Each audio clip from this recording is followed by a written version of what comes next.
Gulf രാജ്യങ്ങളിലേക്കുള്ള ആക്രമണം തുടരുമെന്ന മുന്നറിയിപ്പുമായി Iran. കുവൈറ്റിലേക്ക് Iran നടത്തിയ വ്യോമാക്രമണത്തിൽ നിരവധി സൈനികർക്ക് പരിക്കേറ്റു.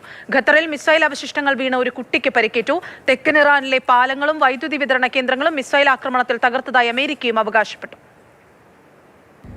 ഗൾഫ് രാജ്യങ്ങളിലേക്കും പശ്ചിമേഷ്യയിലെ മറ്റ് മേഖലകളിലേക്കുമൊക്കെ ആക്രമണം തുടരുമെന്നാണ് ഇറാന്റെ ഏറ്റവും ഒടുവിലുള്ള മുന്നറിയിപ്പ്. ഇറാൻ വ്യോമസേനാ മേധാവിയാണ് ഇത് സംബന്ധിച്ചിട്ടുള്ള IRGC-യുടെ മേധാവിയാണ് ഇത് സംബന്ധിച്ചിട്ടുള്ള ഒരു മുന്നറിയിപ്പ് നൽകുന്നത്. ഇതിന് പ്രധാനമായും ഇറാൻ പറയുന്ന ന്യായീകരണം തെക്കൻ ഇറാനിൽ വലിയ ആക്രമണം അമേരിക്കയുടെ ഭാഗത്തു നിന്നും തുടരുന്നുണ്ട്. തുറമുഖ നഗരങ്ങളിലേക്കൊക്കെ അമേരിക്ക ആക്രമണം അഴിച്ചുവിടുന്നു. കാർഗിൽ ഇന്ന് ഒരു എണ്ണ ടാങ്കറിന് നേരെ ആക്രമണം നടത്തി.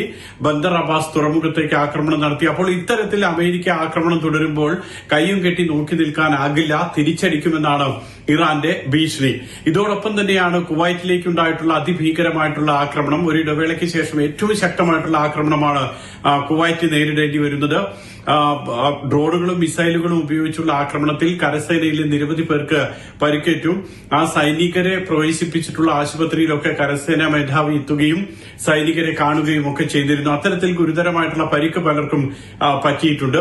അതോടൊപ്പം തന്നെ ഖത്തറിലേക്കും മിസൈൽ ഉപയോഗിച്ചുള്ള ആക്രമണം നടത്തി. ആ മിസൈൽ ഖത്തർ പ്രതിരോധിച്ചു. അതിന്റെ ഭാഗമായി ആ മിസൈലിന്റെ അവശിഷ്ടങ്ങൾ വീണ് ഒരു കൊച്ചുകുട്ടിക്ക് പരിക്കേൽക്കുന്ന സാഹചര്യവും ഉണ്ടായി. ജോർദാനിലേക്കും ബഹ്റൈനിലേക്കും ഒക്കെ ഇറാന്റെ ഭാഗത്തുനിന്നും ആക്രമണം ഉണ്ടായി. ഇങ്ങനെ 4 രാജ്യങ്ങളിലേക്ക് ഇറാൻ ആക്രമണം നടത്തുകയും ചെയ്തു. ഹോർമൂസിൽ അമേരിക്ക ശക്തമായി തന്നെ നാവിക ഉപരോധം ഇറാനെതിരെ തുടരുന്നുണ്ട്. അതിന്റെ ഭാഗമായി ഹോർമൂസിലും ഇപ്പോൾ സംഘർഷാവസ്ഥ തന്നെയുണ്ട്. അമേരിക്ക ഇന്ന് തെക്കൻ ഇറാനിൽ വലിയ ആക്രമണം നടത്തുകയും ചെയ്തു. ഇന്ന് പുലർച്ചെയാണ് ആ ആക്രമണം ഉണ്ടായത്. ഏതായാലും പശ്ചിമേഷ്യ സംഘർഷം ഒട്ടും അയയാതെ തന്നെ തുടരുകയാണ്. മാത്രമല്ല മറ്റൊരു കാര്യം സംഭവിച്ചിട്ടുള്ളത്, കുവൈറ്റിലൊക്കെ വൈദ്യുതി വിതരണ കേന്ദ്രങ്ങൾക്ക് നേരെയും അതോടൊപ്പം തന്നെ കുടിവെള്ള ശുദ്ധീകരണ കേന്ദ്രങ്ങൾക്ക് നേരെയും ഒക്കെ ഇറാന്റെ ആക്രമണം ഉണ്ടായി.